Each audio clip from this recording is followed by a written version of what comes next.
The college football experience, Sun Belt and MAC conference preview episodes on the Sports Gambling Podcast Network is presented by WinBet. Bet $100 at WinBet and get $100 free bet. Head over to sportsgamblingpodcast.com/WinBet. That's sportsgamblingpodcast.com/WYNNBET to claim your free bet today. Hey, what's up, you degenerate gamblers? This is Bill Burr, and you're listening to SGPN. Let it ride, baby.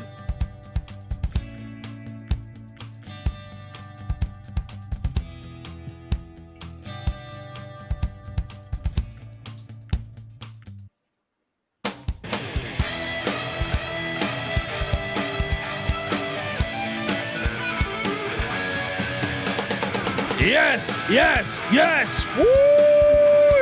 Welcome to the college football experience, MAC and Sun Belt Conference Preview Edition. My name is Kobe Swinging Database Dead, aka Pick Dundee. That's not a pick. This is a pick. He was raised in the land down under, where a man thinks on his feet, speaks with his fists, and lives by his wits. When Dundee happened, he was a superstar. I smoke and I drink and I don't have stress and I'm healthy. We're not like these other pods. We're gonna preview the MAC and the Sun Belt. Damn it, you better believe it, because we love it all. It's college football, right? We give the MAC the same amount of time that we give the SEC or the Big Ten. I am joined by my co-host, the Sun Belt Fun Belt God himself. You can check out his articles over at sportsgamblingpodcast.com. He's already covered the MAC and the Sun Belt, so get the SGPN app or check it out on sportsgamblingpodcast.com. But give it up for the rooftop IPA drinking, homebrew making, tobacco road living, the free lock giving, former Herndon Basketball League MVP. Give it up for NC Nick in the place to be. There we go. What's going on, man? Maction, yeah, Maction. Sunbelt, you are fucking great. We love college football, yeah, we love college football. I feel like I've really ran away with this thing, man, and it's definitely turning listeners away. But you know what? Maybe we're gonna gain the MAC fans and the Sun Belt fans, buddy, because I love both these conferences. I have a deep love for both these conferences. What do you make of the MAC and the Sun Belt, NC Nick? I love the fact that they'll play anywhere, anytime, any day. These are the two conferences most likely to play on a Tuesday or a Wednesday or a Thursday or who knows, what day. But I think both leagues are a lot of fun. At one point, they were fairly equal, or you could argue that the Sun Belt might have been the worst conference in all FBS. Not the case anymore. The Sun Belt's gotten a lot better. It's easy to see a tide turn. There you go. The MAC is still kind of battling it out for worst, I'd say, with Conference USA these days. But look, there's still good football being played, and there's still, the season's almost here.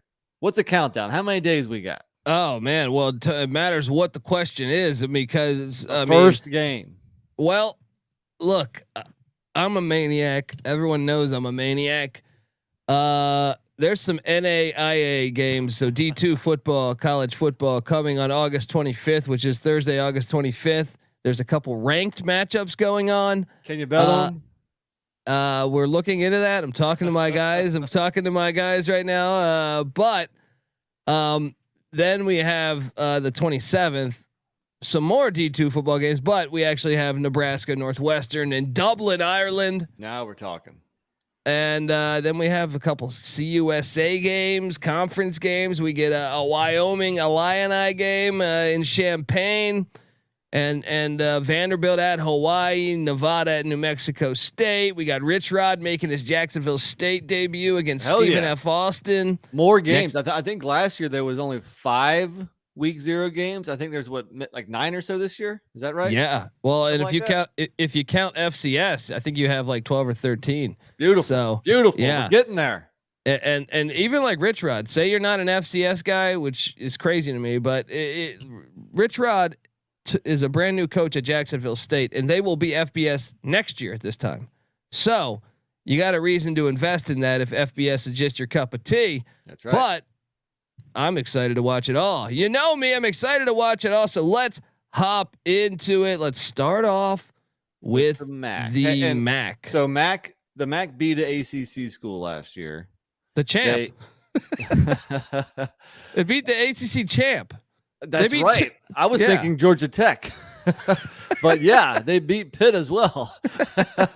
Who's better, the MAC or the ACC? Good question. that doesn't help your cause. Yeah. They almost beat a SEC school because they had Missouri on the ropes. Yeah. How'd they fare against the Big Ten last year? They've been known to knock off a Big Ten school from time to time. I don't know if it last year. I don't think it was last year. I don't think they didn't schedule Eastern Michigan, who'd been the thorn in the Big Ten side. I think they had wins against Rutgers, Illinois, and Purdue. Yeah. Of late, but Northwestern too. Who beat Northwestern recently? Was that? I want to say that was Miami, Ohio, maybe? Or Ohio, maybe. Yeah. I'm looking back at last season though. I'm currently looking at Eastern Michigan. They got smacked in Camp Randall 34-7.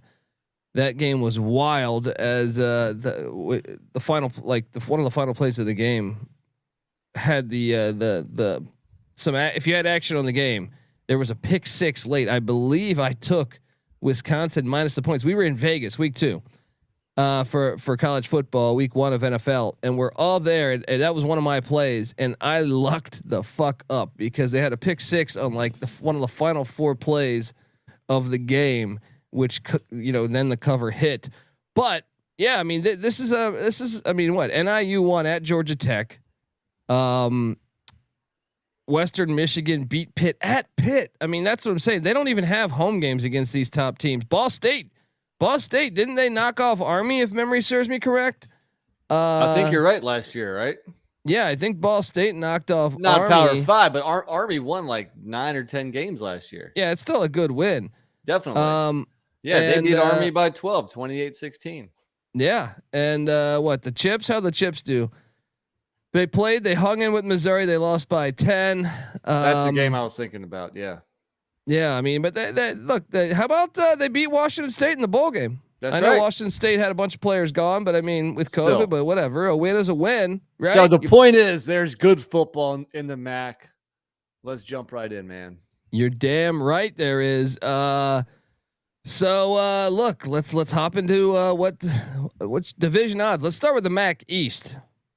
The weaker of the two this year. Yes. There's a lot of opportunity, and I actually think it can get interesting with your odds to win the division. Let me just rattle that off. Miami, Ohio plus 130 to win the MAC East. Kent State plus 300. Ohio, the Bobcats, even after a bad year, plus 500.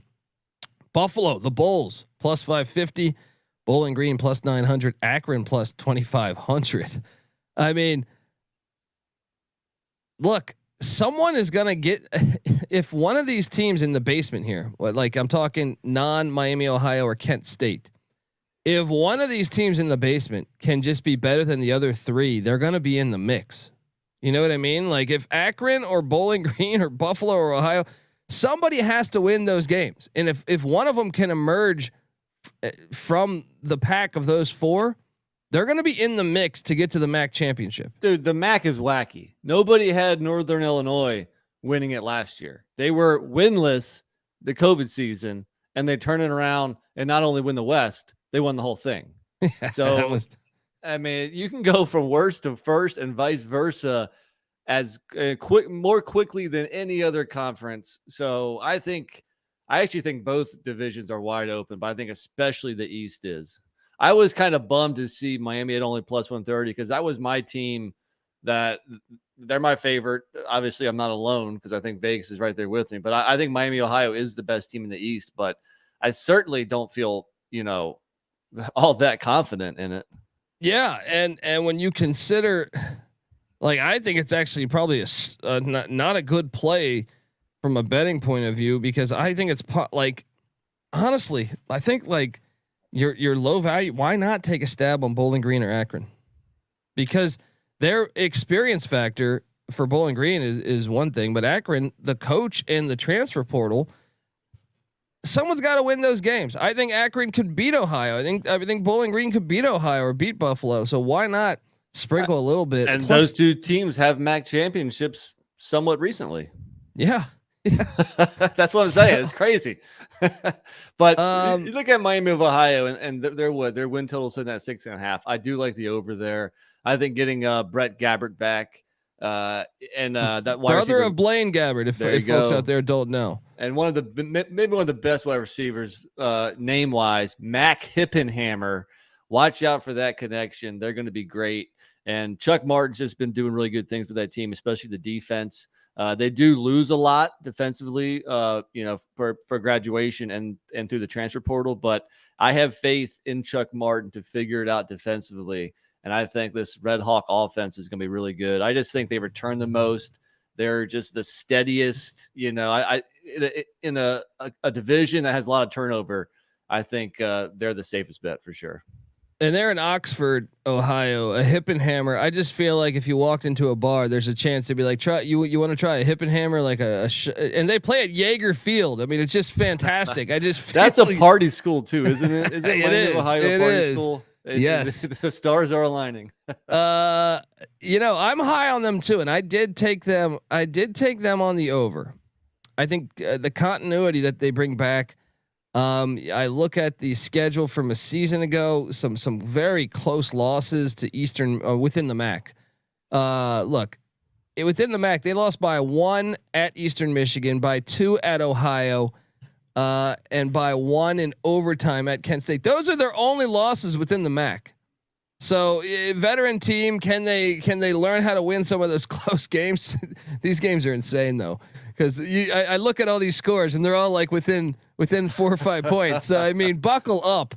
The only concern with the Red Hawks, if you're looking to bet the over, is the out of conference schedule, because they're probably going to be 1-3 entering conference play. They have at Kentucky, home to Cincinnati. Kudos to the Bearcats for going on the road to facing Miami of Ohio, and then at Northwestern. I mean, at Northwestern is a winnable game. I think we mentioned they did it recently. Yes. But they're probably looking at 1-3 there. But then things break pretty nicely as far as the conference slate. They get Western Michigan at home and at Northern Illinois from the West, and then their road trips at Buffalo, at Bowling Green, at Akron. They could go 3-0 right there. So I like the Red Hawks here. Well, look, I mean, I tend to think. I went Miami, Ohio, and mainly it came down to I wanted to take Kent State. Like, I actually think Kent State probably is going to be a better football team. However, when you look at Kent State's road schedule, not even out of conference, it's fucking terrible. These guys are maniacs. Yeah, at Washington, at Oklahoma, at Georgia. But when you look at the road test, I came in thinking like, okay, build me a scenario with Kent State winning this thing. They went last year to the MAC championship, but their road games are brutal. They're at Miami, Ohio, at Toledo, back-to-back weeks. Those are two really good teams. The fact they draw Toledo. Then at Bowling Green. Now, Bowling Green hasn't been great lately, but I mean, and then to me at Buffalo. Look, Buffalo, I don't think they're going to be great this year, but you're getting them on November 26th. Do you know how fucking cold it's going to be in Buffalo on November 26th?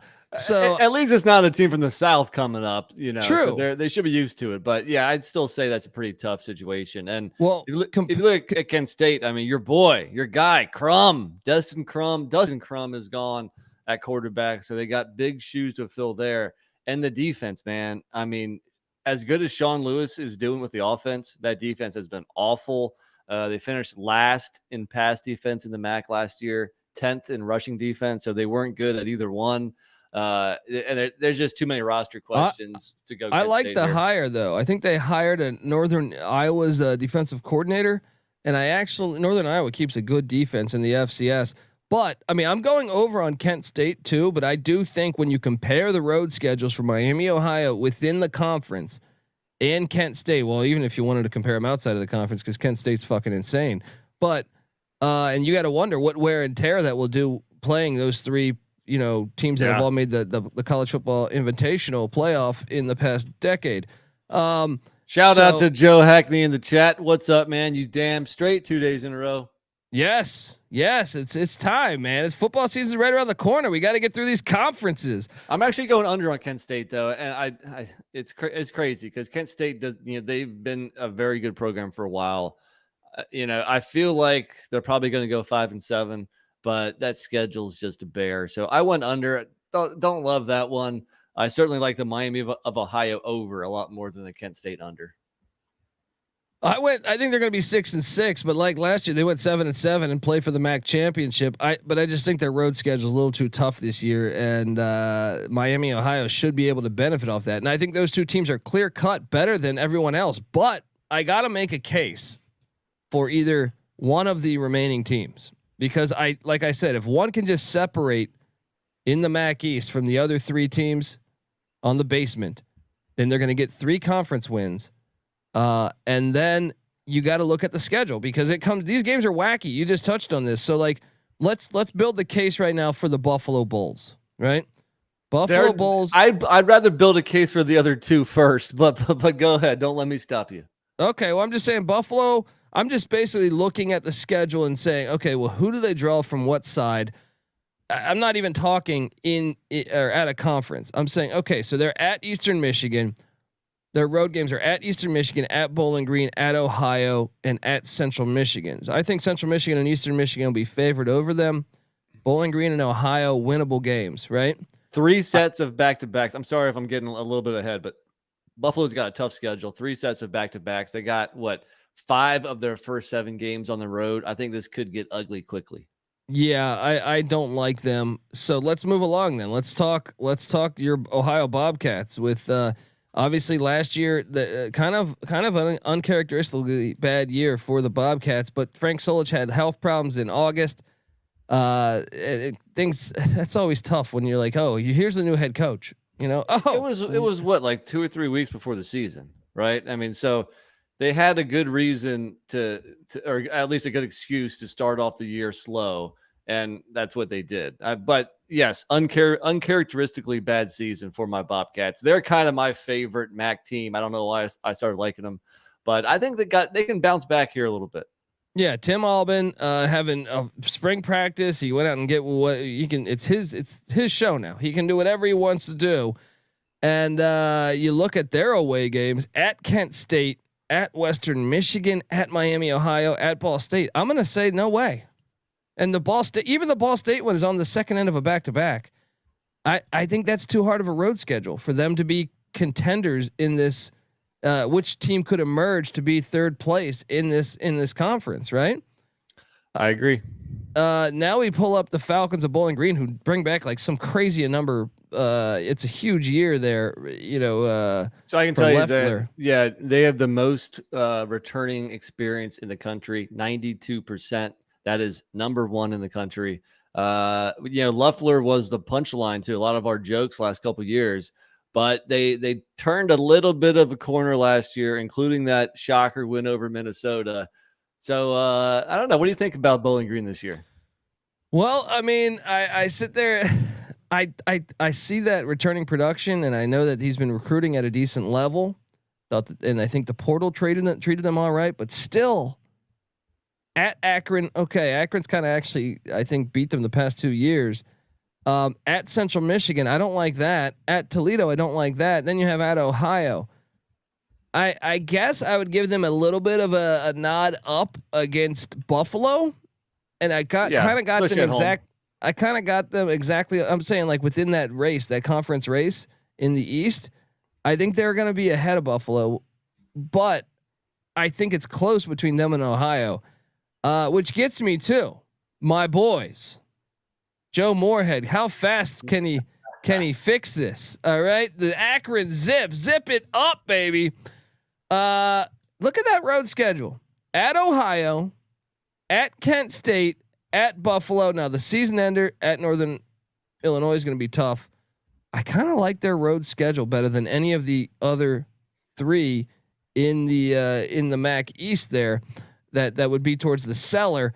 Have you heard recently who might get the starting quarterback job? Is it going to be DJ Irons or is it going to be that FCS transfer? Jeff Undercuffler coming in from the Albany Great Danes. That's right. That is, I have not heard who will get the nod there, but I do think they have some experience now. They got some guys two capable quarterbacks that have got some starts under them. I just think look, they're getting Cam Wiley, the Minnesota transfer at running back, Shockey Jacques Luis, the Pitt transfer at wide receiver. I think I might have got that name right actually. Yes. Yeah, you're right, man. They got all kinds of guys coming over via the portal. But if you ask me, the question is offensive line. They definitely need better offensive line play and the defense. This defense was awful last year. Especially against the run, finishing last in the conference, giving up almost 250 yards per game on the ground. They do return a bunch of production on the defense, and they have transfer guys coming in. So can they at least get to like middle of the MAC? I think they need that if they have their sights on like bowling or winning the MAC. I am locking this team over 2.5 wins, and I just some of those names they brought in, some of those schools, I do expect their defense to be a lot better, and the offense. I mean, you asked about the offensive line. They brought in a former 4-star from Penn State, Anthony Wigan. I think he could have a big difference. They went out and they were very active in the transfer portal. I also Clyde Price, the running back from Kansas State. He's good. He had Deuce Vaughn in front of him. So I liked what they did there. They got Devin Robinson from Memphis. They got a couple Alabama transfers. They got an LSU transfer, a wideout. A couple Michigan State guys coming in. I just think they added some big time players from the MAC. I'm gonna go ahead and say, watch. Here we go. I'm gonna go Miami, Ohio to win the East. Second place will be Kent State. Third place, zip it up, baby. Zip it up. Zip it up, and they might be able to go bowling. I'm right there with you. I think 2.5 is very low, especially with a gimme against St. Francis in week 1. If you look at the schedule, at Michigan State, at Tennessee, week 2 and 3. Okay, those are your surefire two losses. Other than that, at Liberty is probably a loss. Probably a loss. They're probably going to be getting 10 points or something. But I would say there's 2 surefire losses, and after that, I think it's pretty much open. Pretty much any game they could potentially win. The MAC is wacky, and Akron could have a better year than people are expecting. You've sold me on the over for sure. I don't think they're ready to sniff, winning the East. But what 2,500 to 1? Why not just put? Nobody thought Northern Illinois was going to win the yeah. West last year, so hey, why not? Just sprinkle a little bit there. Sprinkle a little bit, but yeah, I it sucks that I'm going chalky, and I almost feel like we're stupid to go chalk in the MAC. Well, I think having Akron finishing third is not chalky. I think most people have them finishing last. True. I have Buffalo last, probably followed by Bowling Green, followed by Akron, then Ohio, then Kent State, then Miami. Miami winning it. I got Miami winning the MAC East too. I'm on the over, just for the record. I'm on the over with the Red Hawks. NC Nick's on the over. Patty C's on the over. However, Nick's on the under with Kent State. I'm on the over. Patty C's on the over with Ohio. I actually rode the under. Patty C rode the under. Nick is on the over. And Bowling Green, I took the over. Patty C and NC Nick are on the under. Akron, so the only ones with unanimously was Miami, Ohio, and Akron on the over. So, and I like both those a lot. Those might be, some locks. My favorite plays team total in the East is Akron over, Miami of Ohio over, Buffalo under. Yeah, and how about the conference odds going on? You can get Miami, Ohio plus 450. So if you think for sure they're playing in the game, which I hate to tell you this, folks, but me, Patty C, and NC Nick have the same. This is why we're gonna be fucked. You realize this, right? We have the same MAC championship, which is that doesn't happen. All right. Like three people have Miami, Ohio against the same West Division champ, which we'll get to in a second. But yeah, I mean, plus 450 to win it. So if you know Miami, Ohio is going to win the East, why not, instead of doing the 130, bet the plus 450, because then all you got to do is win one game. Sure. That's what you should do. Let's hop over to the West. But before I hop over to the MAC West, I want to tell folks out there that the college football experience MAC and Sunbelt Conference previews are brought to you by WinBet. Yes, thinking of joining WinBet? Now is the perfect time. New customers who bet $100 get $100 free bet.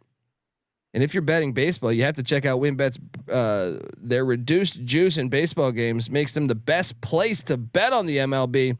Plus, the WinBet casino is always open 24 hours a day. You can get 100% deposit bonus up to $1,000. There's so much to choose from, and all you have to do is head over to sportsgamblingpodcast.com/WinBet so they know that we sent you. Once again, that's sportsgamblingpodcast.com/WINNBET to claim your free bet today. Offer subject to change. Terms and conditions at winbet.com. Must be 21 or older and present in the state where playthrough WinBet is available. If you or someone you know has a gambling problem, call 1-800-522-4700. We're also brought to you by Odds Trader. Odds Trader is a place to compare odds from all the major sports books. You can also compare the different sign-up codes and promo codes from sportsbook to sportsbook to assure that you get the best deal possible.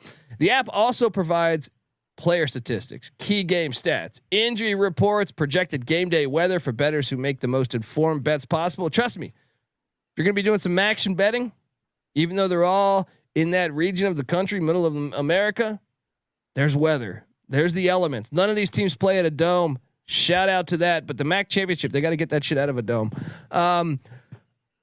But that's why Odds Trader, They'll key you in on all that stuff. And get this, it also has a bet tracker, so bettors can keep records of all their games and betting activity. So that's always fantastic. Go to oddstrader.com/Blue Wire. That's OddsTrader, the #1 site for all your game day bets.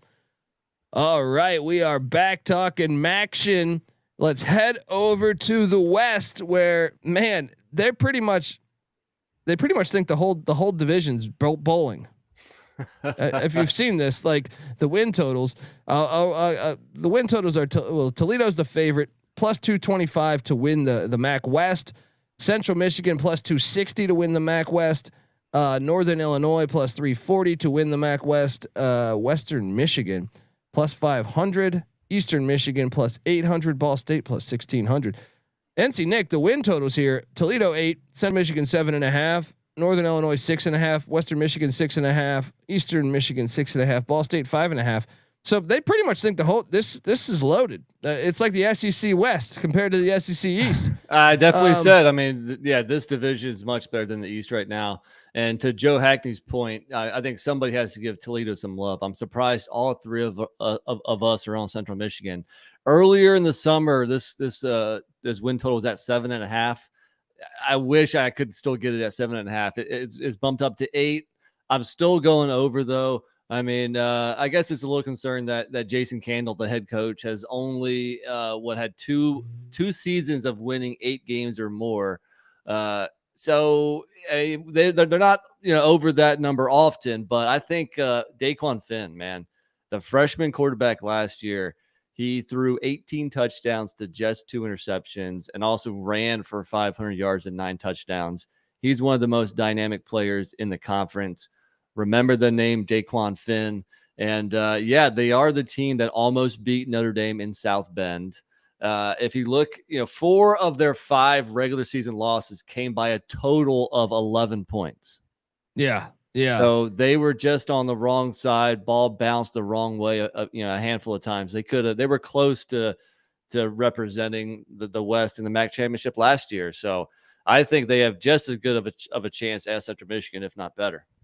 I don't. I'm on the under with Toledo, and I think a lot of it, to me, first off, Jason Candle turned down the Miami Hurricanes offensive coordinating job. That was interesting. Mario Cristobal tried to get him there, but to stay with the Rockets, and you got Long Island and UMass out the gate. Should probably be 2-0 there. But then I think this 5-game stretch is absolutely fucking brutal. At Ohio State, at San Diego State, cross country in the snapper. Then you come back home for Central Michigan. Then you're at DeKalb for Northern Illinois, and then you're home to Kent State. You're getting like all the best teams in the MAC, 1, 2, 3 punches in a row. But you mentioned it, at home versus Central Michigan. That might matter. And also from the East, you're getting Buffalo and Bowling Green and Kent State. Not sorry the worst. Though. I would rather, because it's coming right after going to San Diego, California, man. Like I think it'd be better if you had this thing with a bye week, or you had Buffalo or something, or Bowling Green in between. I think going straight from Ohio State and San Diego State, these physical teams that are just gonna, especially San Diego State, they're gonna pound the rock. Like, and then you come back, and Central Michigan, they pound the rock. I don't know that they're gonna want that physicality. And then Northern Illinois pounds the rock. I don't know. I don't like the way that schedule aligns. Another thing is the transfer portal. I mean, yes, they brought in some guys. I know they got a couple kids from Maryland coming in, and Daquan Finn. I guess you could argue that yes, they kind of played both quarterbacks last year, Carter Bradley, but they run Finn a lot. If Finn goes down, they don't have that insurance policy of Carter Bradley back there anymore. He's off to better sites in the Sun Belt. They lost Matt Landers, a wide receiver who is projected to potentially be a starter at Arkansas, and then Isaiah Winstead at East Carolina. I think this offense might regress a little bit. I think year 2 under Finn. I think that's a huge thing right there. Maybe you're underselling what Daquan Finn can do. And look, they're not the only ones that were hit hard in the portal. The team we all picked, Central Michigan, their best 2 players on defense, the safety Devontae Brown and the linebacker Devontae Reed and the linebacker Troy Brown are now on SEC teams. And oh, by the way, both of their offensive tackles are now in the NFL. So Central Michigan has some big time holes to fill too. True. And if we pull up the chips, fire up chips. Shout out to the Central Michigan fans that have been hitting me up lately as we did that CMU preview. I just think their schedule kind of aligns tough too, because they have Penn State the week before Toledo. So I guess you could argue, kind of a wash there. But even if they lose that game to Toledo, I like the rest of the schedule a little bit more. They get a bye week before their toughest road game, which is at Northern Illinois. Their other road games are Akron and Eastern Michigan.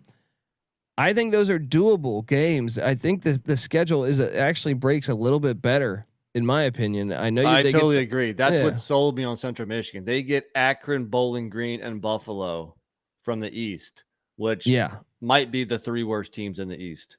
Well, and that's what I'm saying. So Central Michigan's plus 260 to win the MAC West. So you should play that, and then it's plus 400 to win the whole conference. I think you just take the 260 personally. And by the way, Daniel Richardson is a very accomplished quarterback as well for the Chippewas, and Lou Nichols is one of the best running backs in the country. I don't care if you're Power 5 or Group of 5. He almost ran for 2K last year. So he ran for so much that Kobe Lewis, their star running back from the year before, transferred to Purdue. Because he was going to be a backup. So, you make great points. And I'll even be honest. I was surprised of the returning production Northern Illinois was bringing in. I know they were incredibly lucky last year, right? A lot of close wins. I said like them, Michigan State, 2 luckiest teams in college football last year. But I actually think this team might be better than last year's team as far as their actual, take away all the scores. The actual football team, I think, is going to be better this year than last year's team. And what's funny is I kind of agree, and that's why I'm on the over with Central Michigan, with Toledo and Northern Illinois. Especially, is that still at 6.5? You had to lay some juice. Last time I saw it was minus 150 to go over 6.5, but I still think I'd be willing to lay that juice there because this team won the championship last year. It's a little disrespectful to have just a number looking at 6.5. And they open up MAC play Saturday, October 1st at Ball State. And this stretch right here, the month of October, this 4-week stretch, because after that, I think you're in a decent spot. If they can go probably 3-1, they play 3 road games in 4 weeks. At Ball State, Schumann Stadium, then they're home to Toledo, then at Eastern Michigan and at Ohio. If they can go 3-1 there, I think they'll have a fighting chance. I mean, I know they get Central Michigan and Western Michigan back to back in November, but 3 of the 4 games in November are in DeKalb, where I made this case before with Patty C. I think that's the best home environment in the MAC. I think it's the hardest place to win in the MAC. And they also have arguably the best offensive line in the MAC, and Rocky Lombardi is back at quarterback. I have no problems, no issues with the offense. The defense, that was 115th in the nation a year ago. They were very young last year. That's why I think there's hope in this team being better overall, because I think that defense can improve and not be god awful. Yeah. And they have the same win total. So I'm on the over with Northern Illinois, and Nick is too. Patty C's on the under, but the Western Michigan is at the same win total, 6.5. I'm not that high on Western Michigan. They lost a ton. Caleb Ellaby's gone. All right. Their star wideout, Sky Moore is gone. Yeah, is gone. They lost a lot of key pieces from a season ago. Now, in their schedule, I know this is the team that beat the ACC champs, and they kind of keep a good program. Like they kind of overall, only 49% of their team production, offense and defense, returns, which is one of the 10 lowest in the country. Yeah, and then you look at the schedule though. Them getting Ball State at Ball State week 2, I think sucks for them because it's sandwiched between Michigan State and Pitt. I would rather have it in the middle of the year if it was me, but I think they're going to lose to Michigan State, Pitt, and San Jose State. And that Ball State game, because it's sandwiched there, I think is tougher than it would traditionally be. I think that's kind of a 50-50 game considering the spot. Yeah, and being on the road, sure. Then they take on New Hampshire. They're not a terrible FCS team, but then after that they get Eastern Michigan at home, Ohio at home, and to me down the stretch here. So if you look at their 4 away games at Ball State, it's where they get Ball State because I wouldn't value that as a tough win, or But now Ball State's on the same level. I mean, it's a 50-50 game. Yeah. But then at Miami, Ohio, at Jaeger-Bomb Stadium, and then at the Doit, taking on Bowling Green, and then maybe that's the one that's a clear-cut win. But at Central Michigan, brutal, and then you're home to Toledo and Northern Illinois. I don't like it. Yeah, I mean, this team with Ellaby and Sky Moore went 7-5 in the regular season last year. You're telling me with them gone and with they lost a lot more than just those 2 guys. Also, they're going to have an identical season, 7-5 again. I don't think so. I'm definitely on the under. Where's like the 100% for sure win? New Hampshire. But they're not. I mean, this is a pro. I know they were 3-8 last year, but New Hampshire actually has been like they've been an FCS blue blood in a way over like the past 25 years. Yeah. So okay, I'll give you the New Hampshire game. After that, maybe your easiest game is probably either at Bowling Green or home to Ohio. I don't know. I just think it's a harder schedule. I think it's a hard getting Northern Illinois, and also they get Miami of Ohio, the team that we expect to win the East, at Miami of Ohio in Oxford. So yeah, I think it's a tough schedule. I think it's a little bit of a rebuilding season. And then it gets me to same win total, 6.5. This is the wild card to me. This is the wild Your card. boy. Well, they haven't won a championship yet. They haven't. So Creighton's chasing that. I'm talking about the Eastern Michigan Eagles. 6.5's the win total. Now the road schedule at a conference, it's all over the place. They're going down to Louisiana and then to Arizona, and then they host UMass later in the year, and then Eastern Kentucky in the season opener. But if you make a case for me here, I like the fact they get Buffalo in September, because even with Lindquist, I kind of think Buffalo will probably be better towards the end of the year. I like where they get them. It's in Ysplanty or whatever the fuck they call that town. And then they head to Waldo Stadium after a game with UMass at Western Michigan. Okay. That's a tough game. At Ball State, I think that's doable. At Akron, doable. At Kent State, I even think that's doable. I like the road schedule that Eastern Michigan has. Yes, at home they got to host Toledo and Northern Illinois. That's not, and Central Michigan. That's the hard part. That's why I'm not taking them to win the conference, because they basically get I think the 3 best teams probably within the MAC, short of Miami, Ohio, in their stadium. So I'm going to take the over though on them. I think the over on Eastern Michigan will hit. This team is crazy. This team for like 5 years or 6 years has played a ton of close games. Right. Last year, a 7-point loss at Northern Illinois, 7-point loss at Ball State, 8-point loss to Ohio. You know, they only got their ass kicked once, and that was at Central Michigan. They beat Toledo, so they beat Miami, Ohio. This team is one that I think could beat anyone on their MAC schedule. They're capable of beating anyone. I just think it's a little bit of it's probably one of the harder paths with everything accounted for. Yeah, I like the 3 teams we mentioned to start the West better than Eastern Michigan as far as, you know, winning the West and potentially winning the whole MAC. But I do like the over on Eastern Michigan. I think they're really the one question mark is quarterback, because they have 4 or 5 starters returning on the offensive line. They're going to have one of the best receiver groups in the conference. They had a solid defense last year, and it's really being bolstered by the portal. They got a couple linebackers coming over from Michigan State, Boston College. I think this is going to be a top half defense.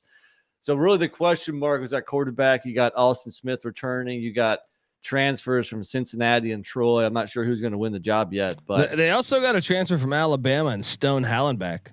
I don't know if he's going to start, but no, that's not Eastern Michigan. That's Western Michigan. Yeah. That's right. Yeah. No, so Eastern Michigan got the kid from Troy. Yes, I think he's going to start. He's going to start. Yeah. They got also a guy from Cincinnati. I forget his name. I don't have it up right now. But the question mark is I think it's Cameron McCoy, if memory serves me correct. Okay. Yeah. So yeah, I like the over. We believe in Chris Creighton. Sometimes with MAC schools, if you're kind of up in the air, go with the coaches you trust. That's also one of the reasons why I picked Central Michigan. You guys do probably because we trust McElwain. Yeah. I think he's a pretty good coach. Ball State, the final team here in the West, 5.5 is the win total. They lose Drew Plitt. That was a senior-ridden team a year ago. I think they take a step back this year. I'm on the under with that. I see you are as well, but make me a case. Can Ball State? I mean, they're not that bad. So they maybe they pull a few upsets or a player emerges. They had one of the most senior laden teams last year, and they scratched and clawed to 6-6. I don't see this is almost the same play as Western Michigan. They were a better team, more experienced, more talented last year, and the numbers like right there on that line. So no, I think Ball State is probably going to be last in the West this year. I agree. We're agreeing way too much from action. This one, I guarantee you, Buffalo will play Ball State in the MAC championship probably because me, Patty C, and NC Nick all taking Miami, Ohio to play Central Michigan in the MAC championship. Look, this I get it. Like you can predict Alabama, Georgia, and that's probably going to come true. Normally in the MAC, it never comes true. All right, so. Well, yeah, nobody wants to be total chalk. Also, maybe that's why we all went Central Michigan. I mean, I honestly think. Central Michigan has the best chance of winning it, mostly due to their schedule. But the fact that none of us picked Toledo is kind of surprising. Or Northern Illinois. I was about to say, I actually like Northern Illinois better than Toledo. Yeah, but you could argue that. Yeah, but I mean, I also maybe Kent State can still be a player. I don't know. So I was the only one that has Miami of Ohio beating Central Michigan. There's a difference. Red Hawks, baby. Well, and look, so your odds: Miami, Ohio to win the MAC plus 450, Central Michigan plus 400. So you longer shot there. If to me, if you're in the game, call me long shot Nick. There you go, long shot Nick. There, I got Central Michigan. I think the ground attack will be a little bit too much, and I think McElwain's the best coach in this. Well, actually, you know what? Joe Moorhead might push my opinion of McElwain, Creighton. I mean, I think Chuck Martin's a good coach too, but I think he's probably, if I had to go best coaches, I think Creighton would be my number 1, McElwain my number 2, but Moorhead, I think Moorhead's a damn good coach too. It's going to be interesting to watch. I got Central Michigan, so take the plus 400 on the chips. Actually, don't do that. Just take the plus 260 to win the West. Take the plus 260 to win the West. Doesn't that make more sense? Yeah, I agree. But for Miami, Ohio, I don't know about that. I mean, because I think we all agree that the West is better than the East. So I think that whoever comes out of the West is probably going to win the championship game. I would like to do this though. Maybe not because you're so battle tested. You're injured. You know what I mean? Like, I like Miami, Ohio at plus 450. I'm going to sprinkle a little bit of action there. And then I'm going to take Central Michigan to win the West at plus 260. There you go. Beautiful. And I'm going to take the over on my biggest bet in the MAC is Akron over 2.5 wins. My favorite plays in the West as far as over unders. I think it's Northern Illinois. Yeah. Especially at 6.5 and maybe Western Michigan under 6.5. I kind of like Ball State under 5.5. I was about to say, I think I like, if I had to list my order there, I think number 1 would probably be Northern Illinois. Number 2 might be Ball State. Number 3 might be Western Michigan. Western Michigan has more winning culture, so I could see them reloading faster. Yeah. And Ball to answer Joe's question here is which comes first? Moorhead takes another job or Akron wins the MAC championship. And I don't know if Joe got to listen to your Akron preview with what was it, like the play-by-play guy or something? Yes, Joe. What is his last name? I'm drawing a blank, but he his name I can't remember his last name, but he said he's committed. Joe Moorhead's committed to. Well, he was an assistant there too. You yeah. know, and I guess he's committed to the school. I mean, anybody could say that. It doesn't mean I'm about to say he's got about 10. Like, imagine if they have a great. Imagine if they fucking go bowling and 6-6 this year. Yeah. And Joe Moorhead was the head coach of Mississippi State and never had a losing season in the regular season at Mississippi State. So I could totally see a scenario where if Hugh Freeze goes to Auburn, Liberty says, "Hey, here's a shit ton of money to be the head football coach at Liberty," or something like that. But I'm gonna ride with you. I'm gonna say he stays at Akron a couple years, gets a MAC championship.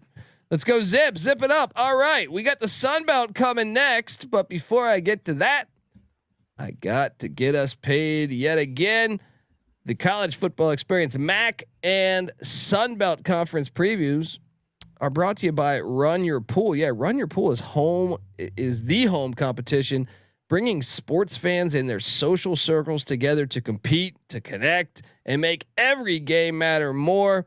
Run Your Pool offers every game you can think of under the sun, from Pick'em to Survivor to fantasy pools. It's a one-stop shop for sports gaming with customizable features that you will not get anywhere else. We've teamed up with Run Your Pool to host our own official SGPN NFL Survivor contest, which is free to enter. So what are you doing, folks? Hop in. Some amazing prizes will be announced soon. Hop in to reserve your spot now. Get over in at sportsgamblingpodcast.com/survivor. That's sportsgamblingpodcast.com/survivor. We're also brought to you by Sleeper. Sleeper is the fastest growing fantasy platform today with millions of players. You probably already have a fantasy league on there. I know we do. They just passed 4 million users. Okay. This is not just, this is not your uncle's thing or, hey, you join and you're drafting in a fucking garage with 12 guys you never seen before. This is 4 million different users, people.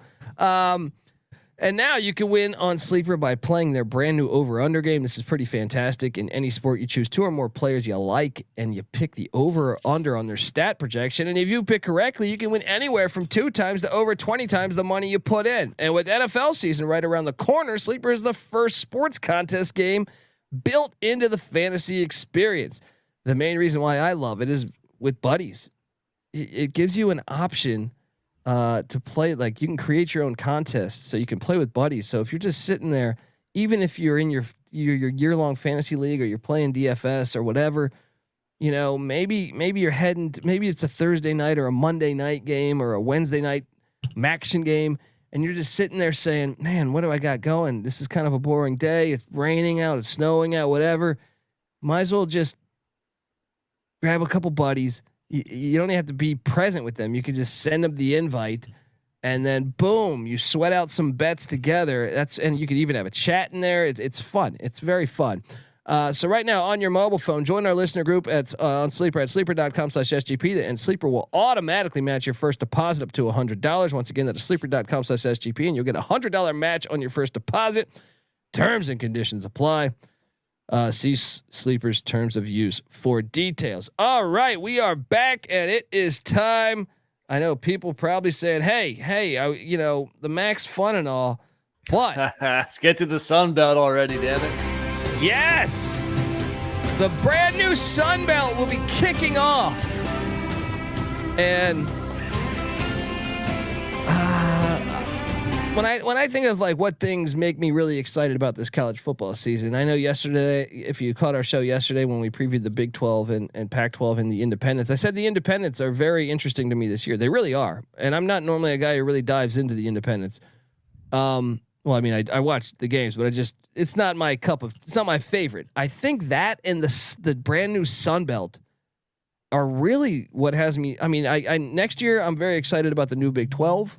Yeah, but man, I really like what the Sun Belt did this offseason, adding these teams and kind of building their MO is like, yeah, we don't give a shit about. We're the opposite of the Conference USA, where we were playing games, Western Kentucky playing all the way at UTEP. You know what I mean? We're not just going to go after big media markets. We're not going to go after big cities. We want passion. We want, the heart of college football. Yeah. Yes, exactly. So I really love they added this offseason. If you were not tuning in, Southern Miss, the original Boise State, as my Southern Miss fans will tell me, they added. So Southern Miss comes in from the CUSA. Then they went out and got the James Madison Dukes from the FCS, who they've been like a blue blood since the fucking 80s, right? So also Patty C's alma mater. So yes, good for the podcast as well. Now I must explain, James Madison is going to be playing a conference schedule. We have a win total projection, but they are not eligible to win the Sun Belt in year one. Next year they will be. Isn't it something crazy where they only play like 11 games also? Yeah, they only play 11 games this year, and that should be noted on the win total projection. They also added the Old Dominion Monarchs down there in Norfolk, Virginia. And then they added, I think probably the biggest piece to me. Well, I don't know. I like Southern Miss a lot, but the Marshall Thundering Herd. Yeah. Love their fans there in Huntington, West Virginia. A rich program. So let's hop into it because just like the MAC West, well, the Sun Belt East. Buckle up.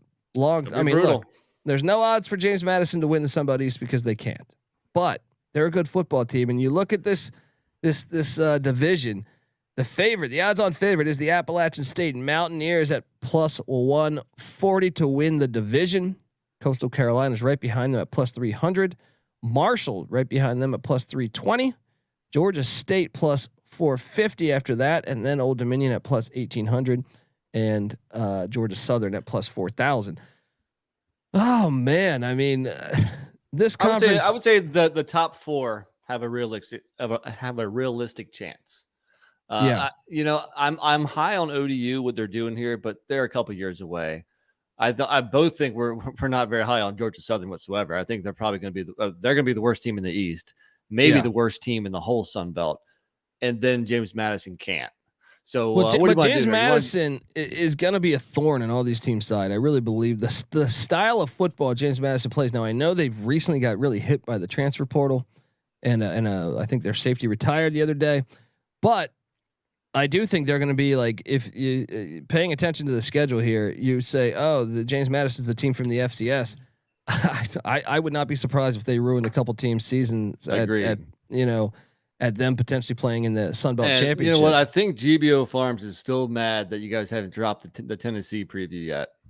It's coming, buddy. Look, I could do this one. He's been patient. Okay, give the man what he wants. You got to understand. This is my logic here. All right. And this is why they were lapped over for a little bit. First off, I was trying to get a guest on. I had a guest. It wasn't working out schedule wise. I'm still trying to Alan Cooley. Well, no, I should hit up Alan Cooley or GBO Farms, but there you go. Then I thought, well, I was doing these other previews, but I did those solos. Tennessee deserves to not be done solo. It should have a guest. There you go. If I do Temple, I can do that solo. Which is the because next nobody one gives a shit about Northeast football. Agreed. Well, no one at the link, no one cares. All right, they care about the Eagles. All right, so yeah, it's coming, buddy. It's coming. We appreciate you, but let's talk. Look, you're going to be in if he's in Knoxville or wherever he's at in Tennessee, right over those rocky what are those mountains? They're not Rocky Mountains. What's the Appalachian mountains? Mountains, buddy. Appalachian Mountains. Look, I'm talking about App State shit. The wonderful town of Boone is that you go about 20 minutes and you're in Tennessee. That's what I'm saying. So his second favorite team, we should lobby already, should be the Appalachian State Mountaineers, correct? That's probably the closest group of 5 besides Middle Tennessee, and Middle Tennessee's stuck in the CUSA. Smoky Mountains are a little bit further down from Boone. They're the more southern North Carolina Tennessee border, but close enough, Joe. All right, so what the hell are we talking about here? We're talking Sunbelt East. App State is loaded this year. The only thing that catches my eye on App State is the fact they play at Brooks Stadium, followed by the trip to Marshall. 2 weeks in a row. I think App State's probably the best team, like actual football team, but I do think that could be tricky. That could be all the difference if Coastal gets that tiebreaker and App falls. Say App loses both those road games. See, I'm not as high on Coastal this year, though. I'm not as high. Coastal just is a little bit rebuilding. Look, I know Grayson McCall's awesome and he can take it far, but they have to replace a lot of people. So I think Coastal is going to be, they're still going to be good this year. Who's Obviously, the best quarterback in the conference? It's Grayson McCall. Oh yeah, definitely. Yeah. So for sure. That's that can win you a couple games where maybe they shouldn't. But I think if you look at App State, other than those 2 back-to-back road games, the other 2 in conference, at Texas State, at Georgia Southern, that's easy. So I think they can afford to drop one of those road games at Coastal, at Marshall, and still win the East fairly easily. They get the bye before Georgia State on a Wednesday too. I will say this. Well, I think Georgia State's gonna have a bye too because it's a Wednesday game. So that but nobody's gonna be playing 5 days before. Well, I would still like to have a bye before hosting Georgia State. Sure. I think the sneaky game is the Troy game. They get Troy right after A&M. A&M could be a body blow. Yeah. So watch out for that Troy game at Kid Brewer. But yeah, App State the favorite. And then if you're looking at over under for App State, if we can stay on them for one more second. I'm smashing an over. They've won at least 9 regular season games in 3 straight years. Throw out COVID. And then even if they lose to both UNC, who they get at home, and A&M, that affords them to lose one more in conference game, and they still go 9-3. And if they happen to beat one of those Power 5 schools, which App State has a history of doing that, as we all know, then they're a double-digit win team, and you clear the over pretty easily. Yeah, build me the case on the 4 losses. North Carolina, A&M would have to be, if they're going to hit the under, they would have to lose those 2, I would think, and then Coastal and Marshall, right? Yeah, sure. Yeah, those would be the most obvious 4.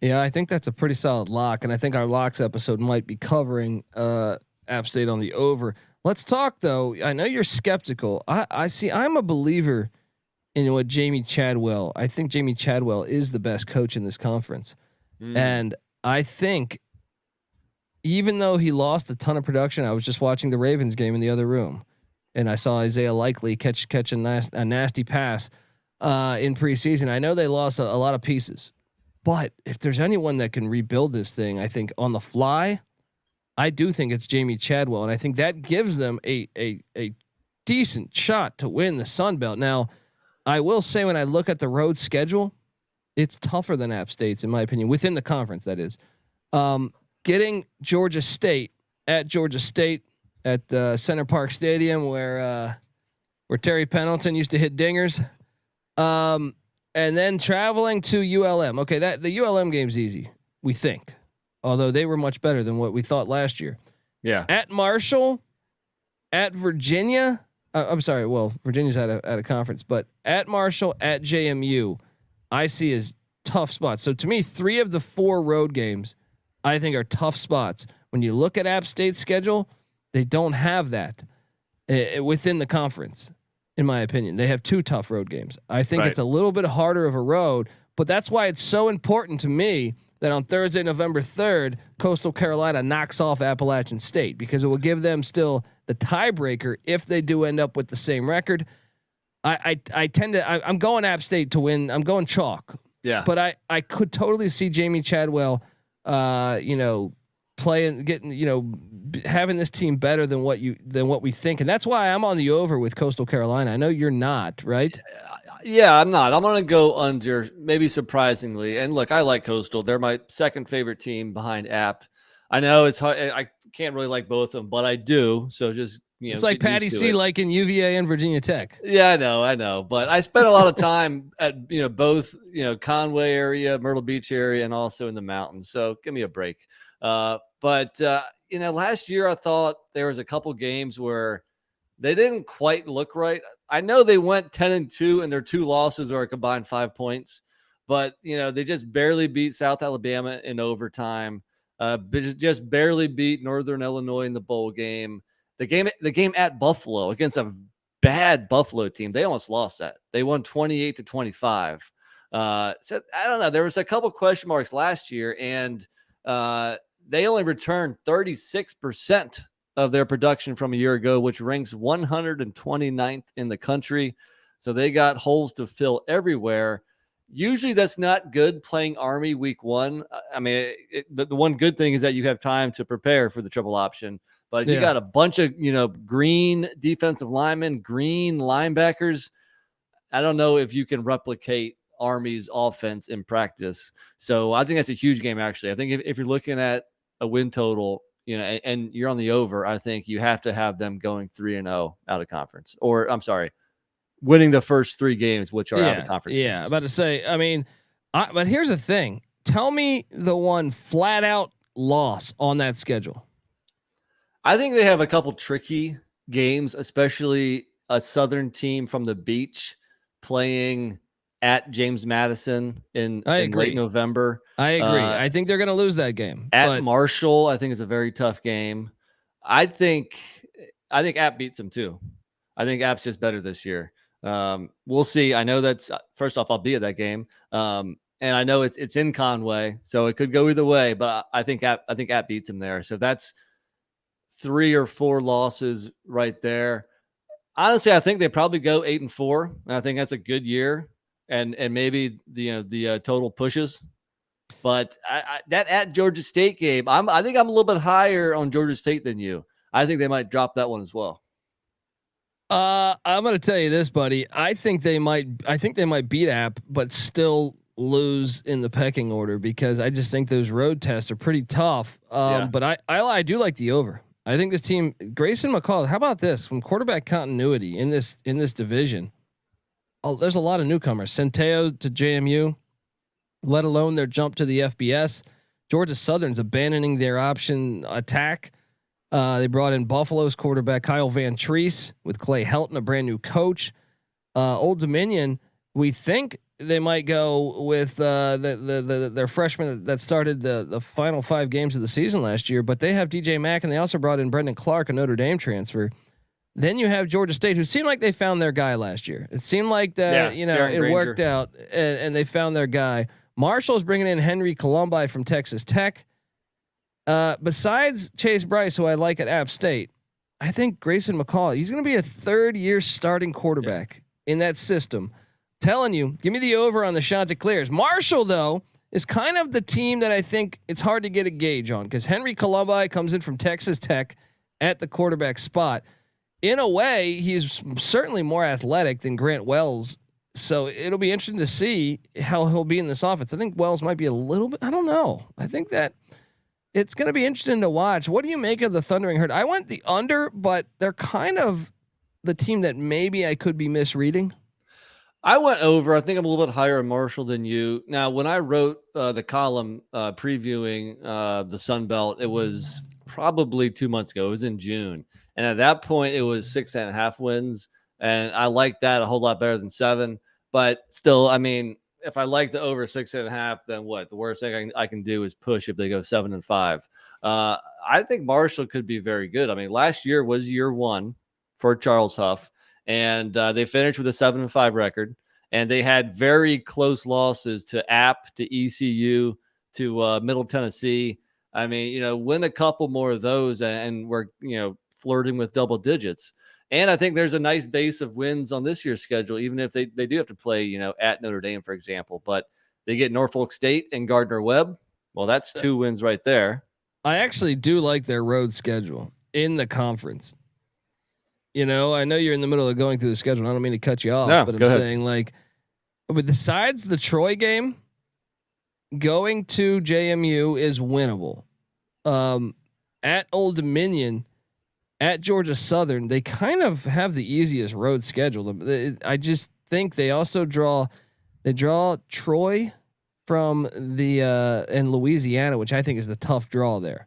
Getting Troy and Louisiana from the West. Within the East, the toughest opponents in the division, Coastal Carolina, App State, Georgia State, they're all in Huntington, West Virginia, which is a tough place to play. They should be able to probably win 2 of those, I'd say. And if they can, knock off, if they're 2-1 against the better opponents within their division, then they certainly have a chance to win it. And they bring in I know they have some stud running backs with Ali back, and they bring in that former 5-star. Man, I just thought when I looked at the schedule here, 7 wins for Marshall. I had Notre Dame as a loss. I had Troy as a loss. I had one of the Louisiana or at JMU games as a loss. That's 3. And then I thought they would lose to either Coastal or App. And that's me being generous with the Georgia State game on the final game of the year, which I think is kind of a 50-50 game. Well, I mean, it's not all rosy over in Huntington because they do have to completely retool their offensive line. I think they only bring back like maybe 2 starters or something. And this defense was not good a year ago. Well, I should say they were a very good pass defense. They were awful against the run. What does the Sun Belt East do well? Run. App State, big time running team. Georgia State, big time running team. JMU is very physical. Even Georgia Southern was. You got Coastal Carolina and their spread run attack. So yeah, I think if they don't fix that run defense, then maybe I'm wrong with an over. I find it interesting that Marshall's odds plus 320 to win the Sun Belt East, but yet their win total is lower than Georgia State's. Georgia State is plus 450 to win the Sun Belt East. That's got to be the out of conference, but I think Georgia State's challenged themselves a bit. Let's talk a little bit about the Panthers. Man, I know you're higher on this team than me. I just think their schedule. I actually like this team. I just think the schedule is tough for them. I think they get tough. I think they have a lot of getting Army right after Coastal Carolina, 2 different variations of the option. They're at West Point, they're at Williams-Brice taking on South Carolina, they're at Kidd Brewer, they're at Hattiesburg, they're in Bridgeforth. I mean, how many road games is that? 6? Is that 6 or 7? What am I? Yeah, 4, 5, 6. They do get UNC at home though. I think. What the interesting thing about their schedule is that the first 2 games, can they knock off either South Carolina or North Carolina? It's very possible. Hell, they don't have an FCS, Auburn. Dude. That's what I mean. They don't have an FCS. True. I think the schedule's too tough. You got at South Carolina, at Army, North Carolina, and Charlotte. That is by far the toughest out of conference schedule in the Sun Belt.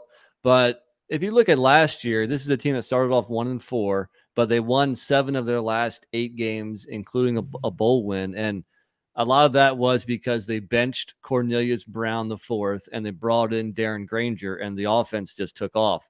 The ground game is fantastic with Tucker Gregg and Jameis Williams. The offensive line should be one of the best in the league.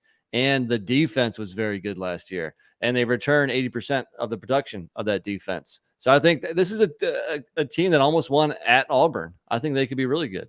I do too. I think I wouldn't even be shocked if they upset South Carolina week 1. I just think, man, it's too tough. It's too tough of a schedule. And I hate the fact, if you're a Georgia State fan, they get at JMU and at Marshall, the final 2 games. There's a place they're going to be cold as shit in late November.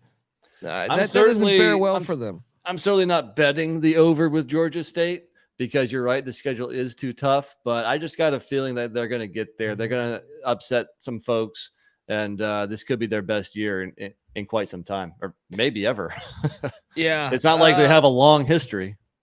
Yeah, I mean, I like what the coach is doing down there. What Elliott, I always get Sean Elliott and Sean Clark confused. Because Elliott played at App State. That's what confuses me. Right. So he coached there previously. Well, you know what? And I just mentioned that Georgia State might have the toughest out of conference schedule. Well, bring up Old Dominion next, because perhaps they do. Yeah, well, Old Dominion, and I just think this is another thing. I have faded the teams. I think with the exception of Southern Miss, the CUSA teams joining the Sun Belt. I think the physicality, the Sun Belt, the CUSA is like a pass happy offense. I feel like each team's like Bailey Zappi's throwing 70 touchdowns. Yeah, you have your UAB that's kind of a physical ground and pound team, but like UTEP, kind of a finesse team. Rice sucks. Florida Atlantic, I feel like kind of a finesse team. Charlotte, a finesse team. I think when you make this transition to the Sun Belt, it's going to be a little bit of a little bit of pain because they run the rock. ODU at a conference, home to Virginia Tech, at East Carolina, at Virginia, and home to Liberty. It's tough. It's right there with Georgia State. Yeah, right. They don't have an FCS either, so I don't think they're contenders in year one. I mean, I took the under here. And then, I mean, go ahead. So I've kind of went back and forth on this. Their schedule is really tough. In conference, they play at Coastal, at Georgia State, at App, even at South Alabama to finish it up as a second of a back-to-back against maybe an improved Jaguar squad. I went back and forth. When I wrote the column, I went under. Today, I chose over. I think they're going to surprise a couple of people and probably get to 5 wins because they do have a lot returning. I think the offense is going to be very good, but it's a tough schedule. And I don't know. How confident do you feel about your under? I just think it's too. Yeah, I feel pretty good about it because of the places they have to go to. At East Carolina, at Virginia. Well, I mean, Virginia's not a toxic place. I just think that Brennan Armstrong probably poses a huge threat to that defense. Then at Coastal, at Georgia State, at App State, you're getting all the best teams on the road. And I even think the home games are tricky. And I see GBO Farms in the chat saying, do I really think JMU is going to be that competitive this year? I do. I mean, JMU is they have been a very worthy FCS team. If you track them recently, I think the last time they played a Power 5, they were in Raleigh at NC State, and there was a 1-score game. I think like they were driving, they threw a pick, I think inside the 10-yard line. Beat Virginia Tech. Beat Virginia Tech at Virginia Tech. Beat East Carolina at East Carolina. Beat SMU at SMU. They are good. Now I will say this: they keep getting plucked apart late in the transfer portal cycle. Like they lost their best defensive player to Texas in late May, like the probably a couple days before June. That was a huge hit. They also lost, I think that the very next week, their starting corner went to West Virginia. They just had a safety quit the team. So they had, and their wide receiver, their star wideout went to South Carolina. They are replacing a lot, but I just think winning culture, man, they've been winning for a while. And I think those fans shell out. I think they'll have a legit good home field advantage when hosting these other teams. I also just like, their size and athleticism. I don't think they're going to get pushed around too much. Like a lot of times that's what you see, a team that jumps up. They might have a decent quarterback or some receivers, but like in the trenches, they can't hang. I think JMU can hang in the trenches. I still like the under on JMU. I do too. Especially with 11 games, but they're going to be, I do think JMU is going to be tough, but I think they're going to, they're not going to go like win 2 games or 3 games. They're going to be better than that, but they're not going to come in and crush it either. Well, if you listen to our preview, which we dropped, I don't know, probably early July. Yeah. I was on the over with JMU, but they keep getting plucked apart. And I think now that I've thought about it, when they were replacing that many players, I changed my opinion to the under. I mean, I was right on the over. Like I was like, I could see them winning 7. The win total 6.5. They're only playing 11 games.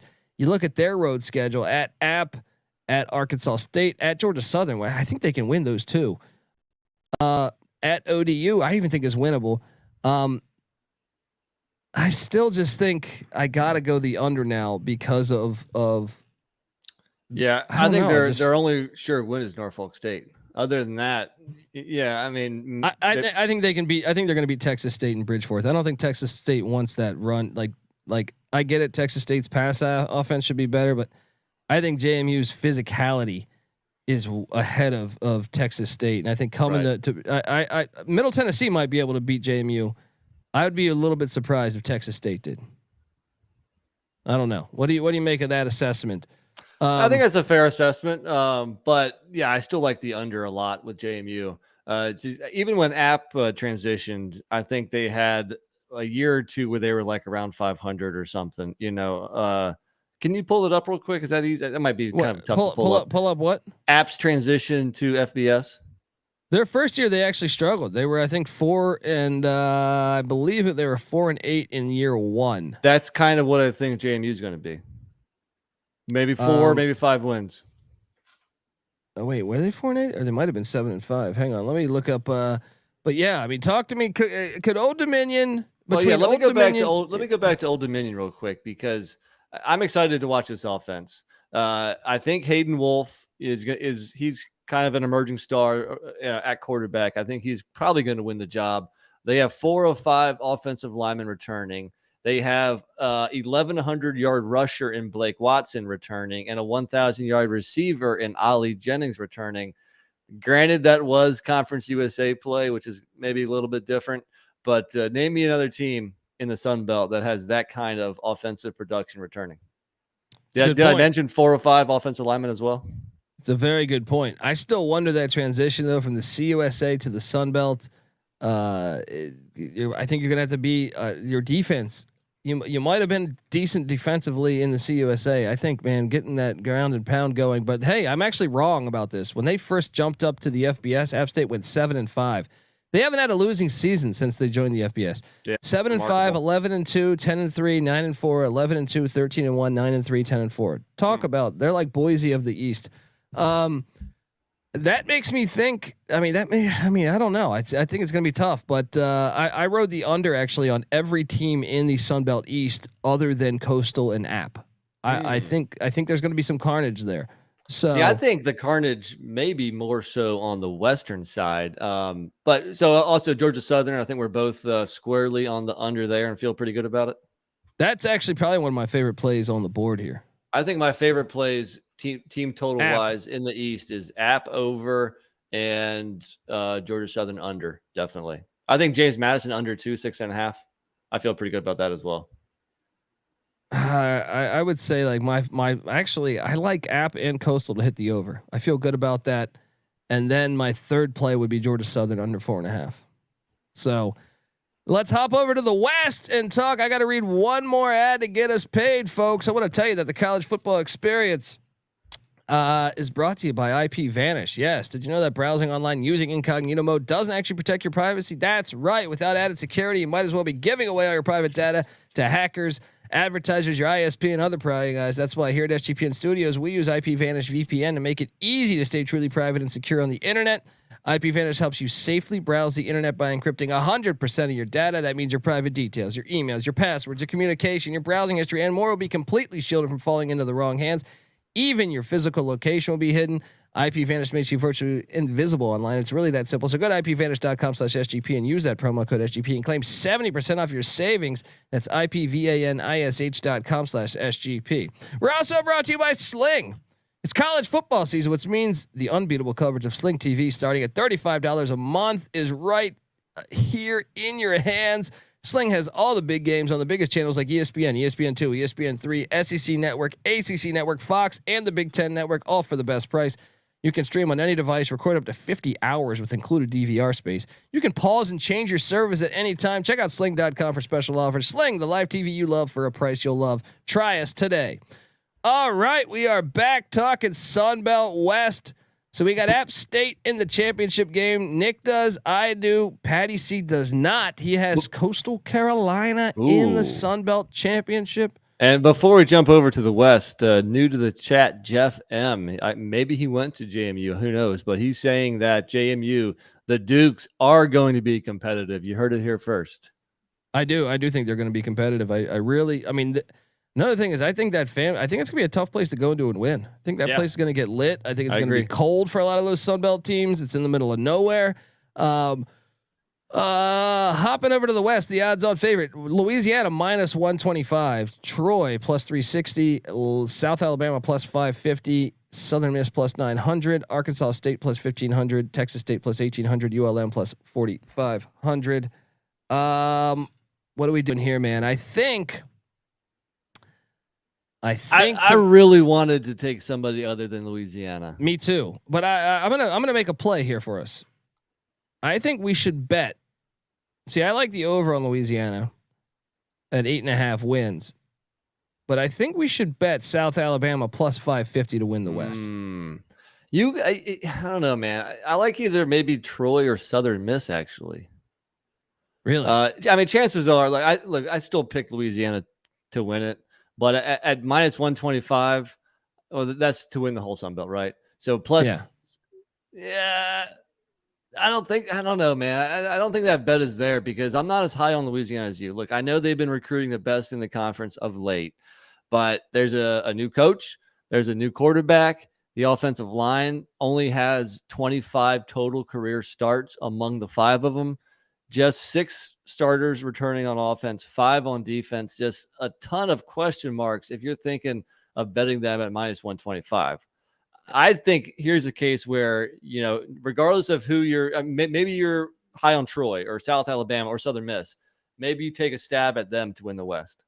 Dude, I came in thinking that I was not going to be high on Louisiana this year. It's just schedule's the schedule. easy. The schedule's easy. It's they draw from the other side of the conference. They draw Georgia Southern, who we think is going to be terrible, correct? Yep. Right? And they draw at Marshall. But even with the Marshall game, which I kind of think they might lose that Marshall game, but at least they get a bye week before it to focus. And then you look at their road schedule. The fact that these are their road games in the Sun Belt, at ULM, at Marshall, but a bye week before. Like I said, let's consider that. Let's say they lose that game, but I still love the fact they have a bye week before it, right? At ULM, at Southern Miss, at Texas State. That's incredible. That's a great schedule. That is a great schedule.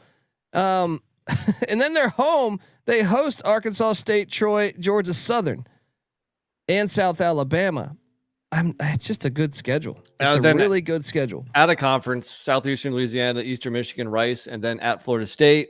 And where they get Florida State, it might be genius because Norvell might be fired by then. Right. I know when we did the preview, we discussed that. So the schedule is easy. I went back and forth on the over under. Like, I understand why everybody is going over. You know what? I'm going to go ahead and go under because I think they do. I think a lot of this Sun Belt West, they're going to be better than last year, whether it's ULM or hell, even Arkansas State, maybe, or South Alabama, Troy, you name it. I think, and I think Southern Miss is going to be pretty good too. So I think they might drop a couple of those games. I mean, hell, look at Louisiana last year. They just barely got by a lot of teams. Few of those. Yeah. I mean, pull it up real quick. They beat Georgia State by 4. They beat ULM by 5. They beat South Alabama by 2, Georgia Southern by 8, Nichols by 3. So I'm just not sold on the coach because I don't know much about him. So I'm going to go under here. I'm going to take the over, but I'll say this, and shout out to Jeff M in the chat. He goes, nowhere. I didn't go to JMU. I went to Holy Cross. Shout out to Holy Cross football. Matt Saluka, their quarterback. I was saying, maybe he's just an FCS guy then. Yeah. Holy Cross. They beat UConn. They smacked them last year. They're a good football program. I like the Crusaders. I'm telling you, I like this South Alabama angle. Hear me out on this. South Alabama. You look back at a season ago, it was Kane Womack's first year, right? So year 1 coach, they had their struggles, right? They could not win a close game. They were 5-7. They lost by 2 to Louisiana. They lost in 4 overtimes at Texas State. They lost by 10 at ULM. They lost by 7 to Troy. They did get their ass whooped by App State, and they lost in overtime to Coastal Carolina. They pull up the schedule this year. I can make a case with Louisiana losing that much production, and they do have 16 total returning starters, 8 on offense, 8 on defense. I'm just gonna go ahead and say that's probably the most in the West, at least. Question at quarterback. I mean, Trotter's back, or the guy you mentioned, the Toledo transfer, Carter Bradley. Yeah, I like that they have depth. And look, I get it. Let's say if they could pull the upset to Louisiana on October 1st, that would be fantastic. But I do like the fact there are other road games. Okay, the Louisiana one's tough. At Arkansas State, I don't think that's tough. At Georgia Southern, I don't think that's that tough. At Southern Miss, a little bit. I think the fact that they draw ODU and Georgia Southern from that side of it, I'm telling you, it's huge. Place a bet on South Alabama plus 550 to win the West. I think it's a decent. I think that's the angle you should use.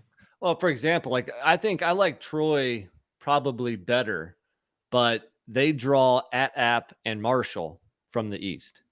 Yeah, that's it's huge. That's probably a 2-game difference right there. So you're making some sense. I like Southern Miss some. I think Southern Miss could sneak up on some people. I don't know if they're quite ready to win the whole West, but if you look at Southern Miss's schedule, first off, can it get healthy? But they draw Georgia State and at Coastal Carolina from the East. So very tough. Yeah, it's they have a 3-game stretch of Louisiana, Georgia State, and Coastal Carolina, and then home. But they do get South Alabama at home. That's right after that stretch. So schedule wise and returning production wise, you're starting to make a lot of sense with the Jaguars. That's what I'm saying. Load up on it. Plus 550. I'm on the over there. So I went over on all 4 of and what I believe the pecking order will be. I went over on Louisiana at 8.5. I went over on Troy at 6.5. I think they're going to go 7 and 5. And I think South Alabama will be bowling. And I like their value at plus 550 to win the West. I also went over on Southern Miss at 5. I went under on Arkansas State. I went under on Texas State, and I went over on ULM. Why is ULM getting completely disrespected? Yeah, I mean that's a good question. I mean, they returned 8 starters on offense. Now they started a freshman quarterback last year too, so it's like he's gonna be better. And it was year 1 with that head coach. The defense is a little iffy, but 2.5. Come on, man, that's easy. I think the middle of this division is just going to beat each other up. And it's going to be tough to handicap these games from week to week. Maybe you might want to lean with a lot of home teams, but the West is wild. It's wide open. So unfortunately, we have the same. So I had the same MAC championship as you. We have the same Sun Belt championship, App State, Louisiana. But Patty C has Coastal Carolina and Louisiana. We kind of punted on this. We went chalk on this, but at the end of the day, like I didn't know who was going to knock off Louisiana with that easy schedule. Yeah, I agree. And I got App winning it. Patty C has Coastal. Nick has App as well. I can't wait for this season to start. I really cannot wait to watch this conference this year more than I've ever wanted to watch the Sun Belt ever before. I think they got something, brewing there that's great for college football. Anything else you want to key out on the Sun Belt there, NC Nick? Well, let's just do a quick favorite win total plays in the West. And honestly, I don't know if I'm going to bet a whole lot in the West. I think maybe ULM. Actually, you know what? Arkansas State under 5, ULM over 2.5. I think are my favorite 2 plays team total wise. My favorite is South Alabama over 5.5. My second favorite, I think I got to go Louisiana over 8.5. Yeah. They've been there. That makes some sense too. Jeff M. Not UNC. They go on the road back to back to App and then at Georgia State. So as much as I love to hate on UNC, yes, you have to give them a lot of respect for going on the road to 2 Sun Belt schools. Did they have a Power 5? I mean, to go on the road to a mid-major, kudos. All right, because none of the Power 5. With the exception of I feel like the Pac-12 does a decent job at doing it. Hence Colorado's at Air Force, Arizona's at San Diego State, Oregon State's at Fresno. But that's fantastic. Especially if they had a Power 5 too. I mean, 2 in 1 year. It's actually called Notre Dame. Damn, that's an insane schedule. That's a fucking insane schedule. All 3 of those games are in a row. So they have the week 0 game. And then, well, actually, no, they get a bye before Notre Dame. Excuse me. Still, but yeah, it's going. You got to play Notre Dame, who's a top 10 team, and then two bold blue bloods, or I mean, App State's a blue blood at this point in the fucking group of 5. You got to go play them on the road. Yeah. Shout out to what Mac Brown's drinking over there. All right, folks. So yeah, and my third favorite play, by the way, would be ULM on the over, probably at 2.5. So App State wins. NC Nick says App State wins. I say App State wins the Sun Belt. He's got the App hat on. So folks, hopefully, I think I have a much better grasp, I think, on the Sun Belt than I do the MAC. Like the MAC, when all three of us had the same teams, I was like, we're fucked. Nobody has happen. a grasp on the Wacky Mac. So I can't wait for the season, folks. Subscribe to the College Football Experience. Remember, we're on YouTube. Subscribe over there, youtube.com/the College Experience. And please give us a 5-star review. We had someone leave us a 1-star review today. How about that, huh? Getting some hate. That means you're doing something right in life, folks. But we'd appreciate it if you gave us a 5-star review, said some nice things about us. You can find us on Twitter at I'm on Twitter at DColbyD. NC Nick's on Twitter at NC_NICK. The College Football Experience is on Twitter at TCE on SGPN. And Patty C, who couldn't make it today, he's on Twitter at PattyC831. Give him a follow. Follow away on all these. And check out the Sports Gambling Podcast. They're doing all these NFL futures, 32 different ones.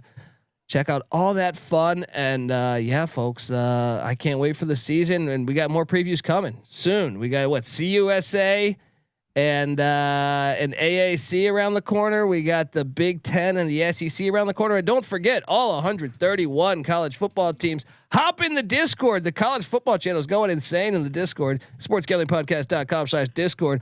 All right, folks, this is the College Football Experience, MAC and Sunbelt style. You better start thinking about yours. And we out of here.